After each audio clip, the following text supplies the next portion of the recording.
क्या आप एक प्ले स्कूल, डे केयर या क्रैश स्टार्ट करने का प्लान कर रहे हैं? You want to know what is the admission policy, कैसे बनाई जाए, एडमिशन प्रोसेस कैसे होगा? एक बार पेरेंट्स ने डिसाइड किया है कि एडमिट करना है अपने बच्चे को, तो what are the steps? So this video I talk about the step by step ways to make create an admission policy for your school, बच्चे के आने से लेके जाने तक admission policy. My name is Amol Arora, I am the managing director of shamrock and Shemford group of schools. हमारे India, Nepal and Bangladesh में 650 से ज्यादा प्ले स्कूल्स, प्राइमरी स्कूल्स और सेकेंडरी स्कूल्स चल रहे हैं। And over the past 30 years, we've had hundreds and hundreds of entrepreneurs run successful schools. हमारे play schools ऐसे हैं जिनमें 300 से ऊपर बच्चे हैं, सेकेंडरी स्कूल्स है जहाँ 3000 से ऊपर बच्चे हैं। सो अगर आप भी इंटरेस्टेड है फ्रेंचाइज में, तो नीचे दिए गए नंबर पे फोन कीजिए and get all this systems and many more systems absolutely along with the franchise as well. So let's talk about the admission policy. And admission policy जानने से पहले सबसे पहले क्या करना है कि आप इस वीडियो को लाइक जरूर कर दीजिए और चैनल को सब्सक्राइब जरूर कर देना अगर सब्सक्राइब नहीं किया, बिकॉज एंटरप्रेन्योर्स को हेल्प करने के लिए, स्कूल लीडर्स को हेल्प करने के लिए मैंने बहुत सारे वीडियोस बना रहा हूँ और बनाता भी रहूंगा। और अगर आप सब्सक्राइब कर रहे होंगे, बेल का आइकॉन पे क्लिक किया होगा, तो क्या होगा कि जैसे ही नया वीडियो मिलेगा आपको इन्फॉर्मेशन पहुंच जाएगी and hopefully that video will help you run a better better school. तो जितना लर्न करेंगे उतना आपका स्कूल अर्न करेगा। सो let's talk about the admission policy. पहले सबसे पहले डेट डिसाइड करनी है कि किस एज ग्रुप के बच्चे आपको लेने हैं। सो कई प्ले स्कूल्स जो है डे केयर क्रैश चलाते हैं, तो आप बहुत छोटे बच्चे ले सकते हैं। अगर आप सिर्फ प्ले स्कूल कर रहे हैं जहाँ पर लर्निंग हो रही है, तो अप्रोक्सीमेटली 2 ईयर्स से ऊपर होना चाहिए। उसके बाद एलिजिबिलिटी चेक करने के लिए बच्चे का डेट ऑफ बर्थ आप चेक कर सकते हो कि आपको जो टारगेट ऑडियंस है, जो आप सोचते हैं कि मैं हैंडल कर सकता हूँ अपने स्कूल में, कर सकती हो।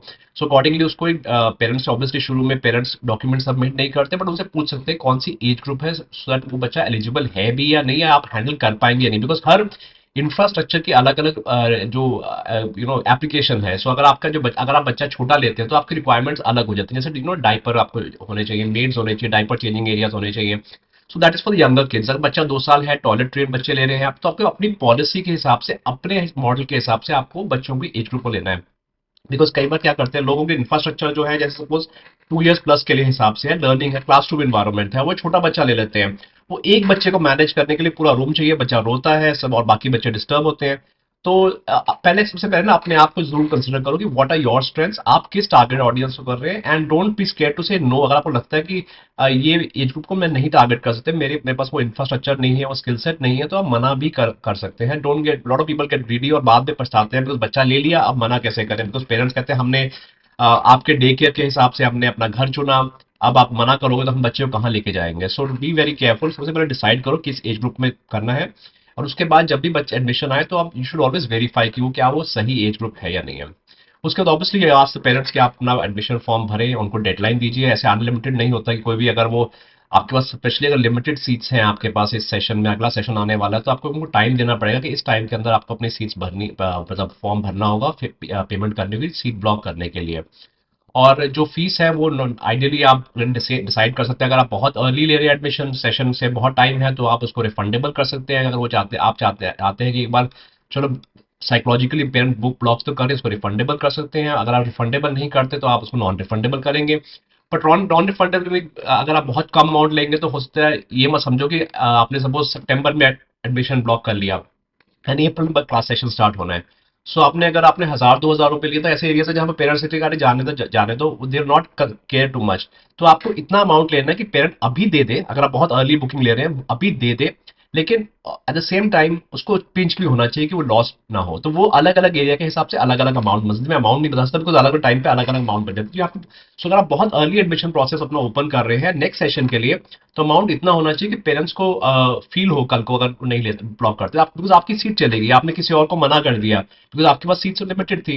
एट द सेम टाइम इतना ज्यादा अमाउंट भी ना हो कि पेरेंट्स उस टाइम पे तब सोच रहे हैं तो 6 महीने है, तो मैं अभी क्यों पैसे कमिट करूं। तो बहुत ज्यादा अमाउंट होगा तो प्रॉब्लम है, बहुत छोटा होगा तो प्रॉब्लम है। तो आपको it should be just right. That's one of the advantages आप फ्रेंचाइज देते हैं, सब गाइडेंस आपको मिल जाएगी फ्रॉम मार्केटिंग डिपार्टमेंट।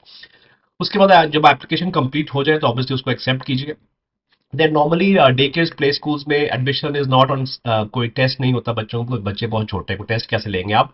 सो आपको लेना है first come first serve basis पे। जो पहले आप सीट ब्लॉक करेंगे तो इसी से आप अर्जेंसी क्रिएट करेंगे। जो पेरेंट्स टाइम लगा रहे हैं, डिले कर रहे हैं, उनको आपको बोलना होगा कि सर इतनी सीट्स बची हैं, अगर आप सीरियस हैं, आपको हमारा प्ले स्कूल पसंद है, तो please fill up the form quickly, otherwise हम सीट्स किसी और को दे देंगे। एंड ऑब्वियसली प्रेफरेंसेस में आप जिनके बच्चे ऑलरेडी पढ़ रहे हैं या पढ़ चुके हैं, आप उनको प्रेफरेंस जरूर दीजिए, जो अलुमनाई है बच्चे हैं, बिकॉज वो आपके ब्रांड एम्बेसडर्स हैं। प्लस पेरेंट्स जिनके ऑलरेडी एक बच्चा पढ़ रहा है, तो ऑब्वियसली उनके लिए कन्वीनियंस बहुत एक इंपॉर्टेंट फैक्टर है। तो it's not fair on parents कि उनका एक बच्चा स्कूल प्ले स्कूल में है, दूसरा बच्चा दूसरे प्ले स्कूल में है, जस्ट बिकॉज आपने उसको प्रायोरिटी नहीं दी। तो प्रायोरिटी देना बहुत जरूरी, जो एग्जिस्टिंग बच्चों को सबसे इंपॉर्टेंट है। ऑल्सो जो बच्चे पास रहे, अगर आपके पास चॉइस है एडमिशन के लिए, सबसे पहले ना अपने जो घर जो अपने स्कूल के आसपास के बच्चे पेरेंट्स को प्रेफरेंस दो, जो फैमिलीज आपके पास रहते हैं, because pick and drop easy है, कोई इमरजेंसी पड़ जाती है, कभी जरूरत पड़ती है, फ्लेक्सिबिलिटी शो करनी है आपने। So obviously give preference to parents. और कैसे कैसे जज करेंगे, अगर आपके पास एप्लीकेशन ज्यादा है और सीट्स कम है, सो कैसे जज करेंगे? सबसे आई वुड से दैट छोटे बच्चों के लिए कोई टेस्ट असेसमेंट तो होता नहीं है। कई स्कूल प्ले स्कूल मैंने देखा है पेरेंट्स के बैकग्राउंड पे करते हैं, but that is not a very fair way of doing it, because just because parents की एजुकेशन क्वालिफिकेशन कुछ अलग थी, इसका मतलब ये नहीं कि बच्चे में पोटेंशियल नहीं था। इनफैक्ट मैंने ये भी देखा गया कि जो प्रोफेशनली क्वालिफाइड पेरेंट्स होते हैं, बिकॉज वो अपने करियर्स में इतने बिजी होते हैं, वो अपने बच्चों को टाइम नहीं दे पाते। तो इनफैक्ट कई बार हाउस वाइफ्स का मैंने देखा है, बच्चे की डेवलपमेंट बहुत अच्छी है, बिकॉज वो बहुत टाइम लगा रहे हैं, बहुत इन्वेस्टमेंट लगा रहे हैं बच्चे के अपने अपने पेरेंट अपने बच्चे में, and as a result of that बच्चा बहुत अच्छा परफॉर्म करता है। सो जस्ट बिकॉज पेरेंट्स को अपॉर्चुनिटी नहीं मिली या मदर ने अपना करियर छोड़ दिया बिकॉज वो ट्रांसफर हो गए हस्बैंड के साथ, डज नॉट मीन कि आप क्वालिफिकेशंस के बेसिस पे। यस, कई प्ले स्कूल्स में एक टेंडेंसी रहती है कि मुझे सारे डॉक्टर्स के बच्चे पढ़ाने हैं बिकॉज मुझे अपना ब्रांड बनाना है। बट द सेम टाइम आप ये भी देखिए कि अगर आपके मेन होना चाहिए, आप बच्चे आपके स्कूल से बेनिफिट लें, जिनको मैक्सिमम बेनिफिट होगा उतना ही वो ग्रो करेंगे, उतना ही पेरेंट्स नोटिस करेंगे कि आपके स्कूल में डालने के से बच्चे में बहुत चेंजेस आए हैं। So obviously word of mouth उससे भी बहुत स्ट्रॉन्ग पड़ेगा, सिर्फ पेरेंट प्रोफाइल से नहीं। सो आई थिंक थोड़ा बैलेंस लेकर के चलिए, सिर्फ क्वालिफिकेशन पे ना चलिए। जो पास में पेरेंट्स रहते हैं उनको डेफिनेटली एक एडवांटेज मिलेगा, वो ज्यादा बेनिफिट ले पाएंगे। आपने को सैटरडे प्रोग्राम्स करना है, इवनिंग प्रोग्राम्स करना है। सो और अंडर नो सर्कमस्टांसिस आप किसी रेस रिलीजन के बेसिस पे ना करें, you should have a diverse population, because of course morally गलत है, but at the same time आपके बच्चों को फायदा है to have exposure to a wide variety of cultures. जितने कल्चर्स आपके स्कूल में होंगे, जितना डाइवर्स कल्चर्स होंगे, जितने तो उतने बच्चे के लिए एक्सपोजर होगा, बच्चे ब्रॉड माइंडेड होंगे, they understand other cultures and appreciate, उनकी ग्रोथ ज्यादा होगी। अगर सारे उनके जैसे बच्चे होंगे तो ग्रोथ नहीं होगी। तो एक बहुत बड़ा रीजन प्ले स्कूल में जाने का रीजन पेरेंट्स की तरफ से ये होता है कि एक्सपोजर चाहिए होता है, बिकॉज जो एबीसी कॉन्सेप्ट, काफी कॉन्सेप्ट पेरेंट्स भी सिखा सकते हैं। तो ऐसा नहीं कि हमें कोई ऐसा कुछ पढ़ा रहे हैं जो पेरेंट्स को पता ही नहीं है, सबने पढ़ा हुआ है ये चीजें। सो तो जो पेरेंट्स को भेजते हैं अपने बच्चे को प्ले स्कूल में, lot of reason time it is for the exposure as well. तो एक्सपोजर के लिए आप एक डाइवर्स पॉपुलेशन को जरूर लीजिए। Don't don't try and segment की मुझे इस तरह की पॉपुलेशन नहीं है, इस कम्युनिटी की नहीं चाहिए। इट्स मॉरली रॉन्ग और आपके बच्चों के लिए भी ठीक नहीं है।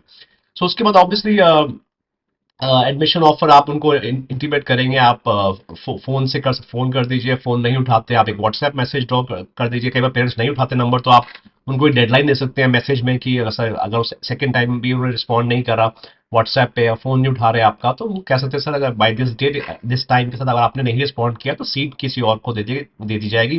नॉर्मली देखा गया जब ऐसे कोई मैसेज देते हैं तो पेरेंट्स नॉर्मली रिस्पॉन्ड कर देते हैं, किसी वजह से डिले कर रहे होते हैं, कहीं वो लगता है कि अच्छा अभी रिस्पॉन्ड करेंगे तो पैसे देने पड़ेंगे, सो दे ट्राई ना डिले कि जब तक चलो सीट तो ब्लॉक हुई है, रिटर्न में हमारे पास सीट ब्लॉकिंग है।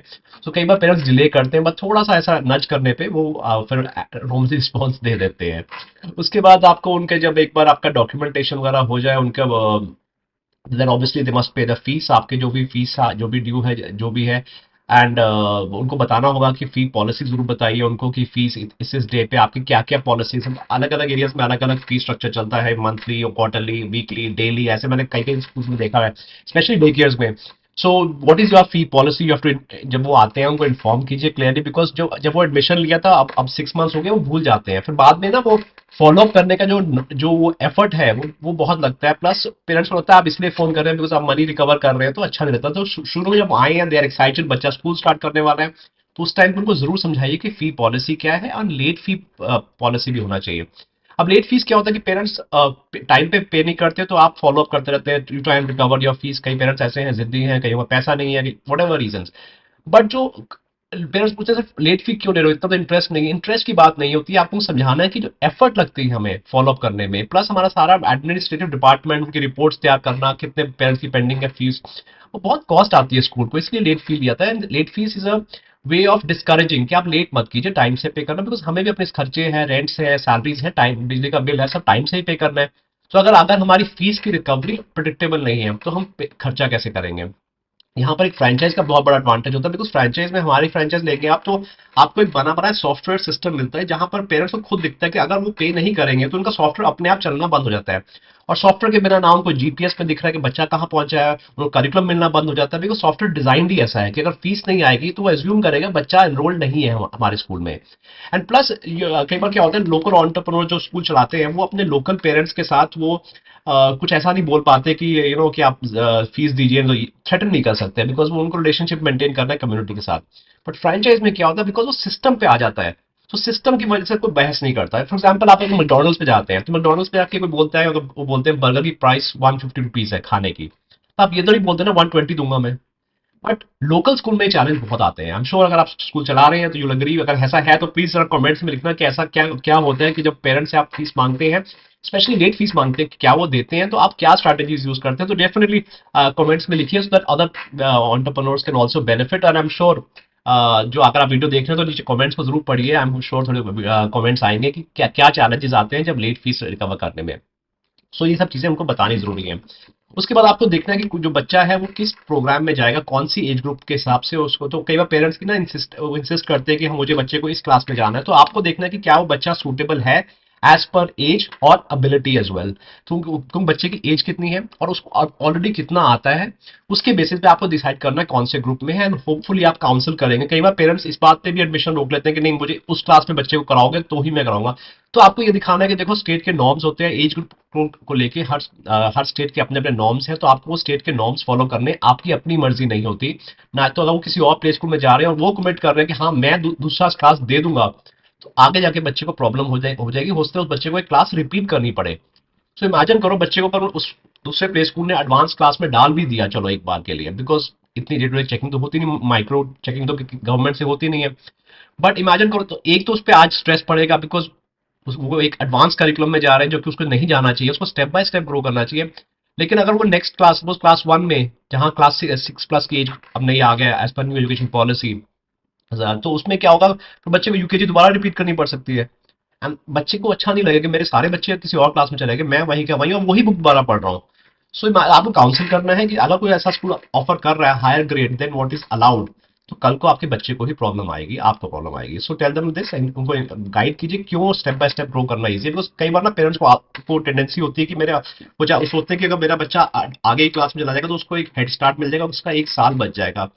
Every step is important. अगर एक स्टेप नहीं चलेगा तो बच्चा अगर क्लास में जाएगा जहां पर उसका लेवल बहुत एडवांस है उसकी एज के हिसाब से, तो बच्चा ग्रो नहीं कर पाएगा, सीख नहीं पाएगा, बच्चा डीमोटिवेट हो जाएगा, बच्चे का अप्रोच टुवर्ड्स एजुकेशन लर्निंग अच्छी नहीं रहेगी, स्कूल आना उनको अच्छा नहीं लगेगा बच्चे को, बिकॉज ऑब्वियसली सब कुछ उसको समझ ही नहीं आ रहा हो, उसको बच्चा छोटा है अभी वो। So it's very very important that आप पेरेंट्स को एक्सप्लेन करें कि कौन सी क्लास उसके बच्चे के लिए आपने चूज करी है, एंड उनको ठीक से गाइड करेगा। आई एम श्योर उनको समझ आ जाएगा। जब आ जाए तो then you have to arrange a parents orientation session. अगर आपका बिगिनिंग ऑफ द सेशन है तो आप सारे पेरेंट्स को बुला सकते हैं, जो नए पेरेंट्स हैं उनको बुलाइए, उनको बताइए कि आपकी फिलॉसफी क्या है, कि आपको पॉलिसीज क्या है, स्कूल के प्रोसीजर्स क्या है, कैसे कैसे स्कूल के साथ आपको पार्टनरशिप में करना है, क्या कैसे आप पढ़ाते हैं। बिकॉज जब वो एडमिशन अगेन लेने आए थे 6 मंथ्स पहले, तो उन्होंने आपने बहुत ज्यादा डिटेल में नहीं बात करी होगी। तो मंथली प्लानर्स क्या क्या है, घर पे कौन सी बुक्स रखनी है, स्कूल में कौन सी रखनी है, लर्निंग कैसे होनी है, डे केयर कैसा मॉडल है, घर से क्या क्या बेचना है, कपड़ों के बारे में, तो सारी पॉलिसीज को आउटलाइन कीजिए and orient them, so that जो ताकि उसके बाद operational day to day clarity होगी। तो बाद में पेरेंट्स वही क्वेश्चन दोबारा पूछते रहते हैं, तो एक बार में ये सारी चीजें रिजॉल्व कीजिए और give them some handouts, take away जरूर दीजिए कि वो घर जाके भी उसको रिवाइज कर सके कि पॉलिसीज क्या है। उससे आपकी जो वर्किंग रिलेशनशिप है वो सही रहेगी, प्लस पेरेंट्स की एक्सपेक्टेशंस मैनेज हो रही थी डे 1 के ऊपर।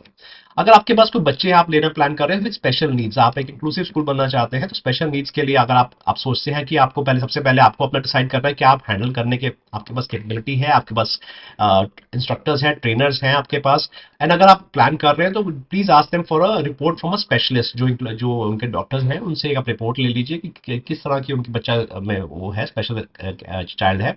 तो स्पेशल चाइल्ड के लिए आपके पास क्या क्या रिक्वायरमेंट्स है, हो सके तो उन डॉक्टर से बात भी करा सके कि बच्चे के कहाँ का डेवलपमेंट आप भी असेस कीजिए। और अगर आपके पास टीचर हैं जो स्पेशल एजुकेशन नीड्स के लिए है, तो आप उनको भी बुला के मिलवाइए एंड अंडरस्टैंड कि क्या आपका स्कूल हेल्प कर सकता है या नहीं। अगर हेल्प कर सकता है तो डेफिनेटली उसको लीजिए बच्चे को, बच्चे बच्चे डिजर्व करते हैं। बिकॉज ये कोई बहुत लोगों का मिसकंसेप्शन है कि स्पेशल चाइल्ड का मतलब है कि वो एक अलग कैटेगरी है, तो कैटेगरी नहीं है, एक एक एक स्पेक्ट्रम है कि कुछ बच्चे ज़्यादा हैं, कुछ बच्चे कम हैं, तो अगर बच्चा माइल्डली है और आपको लगता है कि ये तो नॉर्मल क्लास में ही बैठ सकता है, तो आप उस बच्चे को ले सकते हो। उसको थोड़ा स्पेशल हेल्प चाहिए होती है, थोड़ा स्पेशल अटेंशन चाहिए होती है। अगर आपको लगता है कि मुझे हमारे कुछ स्पेशल रिसोर्सेज लगाने पड़ेंगे इस बच्चे के लिए in addition to the regular school, आप पेरेंट्स से बात भी कर सकते हैं and you can charge extra for them. Parents को लगता है कि बाकी आप एक्स्ट्रा टाइम देने वाले, तो दिल B happy to pay some extra money as well उस चीज के लिए। सो ये चीजों को डिस्कस कर लीजिए। I am so you should speak to a specialist about that, but completely ignore मत कीजिए कि बच्चा स्पेशल चाइल्ड है तो हम नहीं लेंगे। मैंने बहुत स्कूल्स को ऐसे देखा, सुनते ही स्पेशल चाइल्ड वो कहते हैं नहीं लेना। ऐसा नहीं होना चाहिए। They also deserve normal education, और उससे बाकी बच्चों को भी एक्सपोजर मिलता है कि हर बच्चा स्पेशल है, हर बच्चा यूनिक है, एंड हमें सबको इंक्लूड एक सिंपैथेटिक अप्रोच से अपने लाइफ में जीना है। अदरवाइज फिर बच्चों को पता नहीं, एक्सपोजर नहीं मिलता कि और बच्चे भी हैं जिनकी अलग स्पेशल रिक्वायरमेंट्स हैं। उसके बाद जब एडमिशन हो तो आप एडमिशन के टाइम पे आपने वो जो भी पेरेंट्स से पूछना उनकी मेडिकल कंडीशंस कैसे हैं बच्चों की, कोई कोई मेडिसिन तो नहीं है, कोई एलर्जीज तो नहीं है। अगर मेडिकेशन है वो चाहते हैं कि वो स्कूल आवर्स में दिए जाए, कई बच्चों को ऐसे होता है क्योंकि इनहेलर्स होते हैं, तो आप उसकी प्रिस्क्रिप्शन की कॉपी जरूर रखिए and inform the teachers also, और जो क्लास की जो मेड्स हैं उनको भी आप इन्फॉर्म करें कि ये मेडिसिन है, ये डोजेज है, और उन पेरेंट्स के उनसे आप बात करा दीजिए, बिकॉज कई रेयर केसेस में बच्चों को स्कूल टाइम पे मेडिकेशन चाहिए होती है ऑन रेगुलर बेसिस। उसका जब बच्चा आता है तो आपको उसको टाइम देना होता है, बिकॉज बच्चे घर से आए, नॉर्मली जब आप प्ले स्कूल खोलते हैं तो नॉर्मली घर से फर्स्ट टाइम आ रहे होते हैं, तो you have to give them time to adjust to a new school, school के एनवायरनमेंट के लिए। तो इसको ग्रेजुअल कीजिए। You know I make a special video अगर आपको चाहते हैं इस टॉपिक पे कि how to transition from home to school, अगर चाहते हैं तो प्लीज नीचे कमेंट्स में लिखो कि please make a video on home school transition, मैं उसका भी बना दूंगा अगर आपको जरूरत हो। एंड ऑफ कोर्स अगर आपको रेडी सीरियस है स्कूल खोलने के बारे में, या अपने स्कूल को नेक्स्ट लेवल पे ले जाना चाहते हैं, सो दो चीजें मैं रिकमेंड करता हूँ। नंबर वन, आप हमारी फ्रेंचाइज जरूर कंसिडर कीजिए। उसमें call this number below and my manager will speak to you and help you out and explain कि आपको कैसे बेनिफिट हो सकता है, क्या कॉस्ट है, क्या बेनिफिट है। अगर आपको समझ आता है, आपको लगता है कि हमारी गुडविल, हमारे सिस्टम्स, हमारी ट्रेडिंग से मेरे को हर हफ्ते मिलने से आप आप आपके जो मोटिवेशन लेवल्स हैं वो बढ़ जाएंगे, तो definitely definitely consider our franchise. और अगर नहीं तो एक और ऑप्शन भी है, आप हमारा मेरा वेबिनार हो रहा है on how to open a successful school. उसमें प्ले स्कूल, प्राइमरी स्कूल, कैसा भी स्कूल आप खोलना चाहते हैं, I cover the A to Z. 2 घंटे का बहुत पावरफुल पावर पैक्ड वेबिनार है। अगर आप उसमें इंटरेस्टेड हैं तो नीचे दिए गए लिंक पे अगेन क्लिक करो, register yourself, and I am sure आपको बहुत बेनिफिट होगा उस वेबिनार में। It's absolutely free of cost. Okay, उसके बाद तो ट्रांजिशन पॉलिसी आपको बनाना है कि क्या बच्चे कितने दिन पेरेंट्स के साथ आएंगे, कैसे कैसे सेपरेशन होगा, ग्रेजुअली उनको क्लासरूम एनवायरनमेंट में लेके आना है। एंड ऑफ कोर्स पेरेंट्स के साथ आप एक पार्टनरशिप में उनको गाइड करते रहिए, बिकॉज शुरू में बच्चे कई बार होते हैं, कई बार बच्चे पहले दिन से खुश होते हैं, 2 हफ्ते बाद रोना शुरू कर देते हैं मुझे घर जाना है। So it's different and parents have to be explain कि हर बच्चा रोता है, ये एक नॉर्मल है, सेपरेशन एंग्जाइटी कहते हैं उसको। So do that. And of course let's talk about withdrawal policy. अगर विड्रॉल पॉलिसी पेरेंट्स को बताया जाना चाहिए कि उनको अगर विड्रॉ करना है मिडिल ऑफ द सेशन, तो प्लीज उनको आपको एडिक्वेट टाइम दे दे तो क्या कि बच्चा विड्रॉ हो रहा है, ताकि पेरेंट्स टीचर्स भी प्रिपरेशन करना शुरू करते हैं बच्चे की कि ये बच्चा विड्रॉ हो रहा है, तो इसको जो सारी चीजें नोट्स वाला है एकदम गायब मत हो जाइए।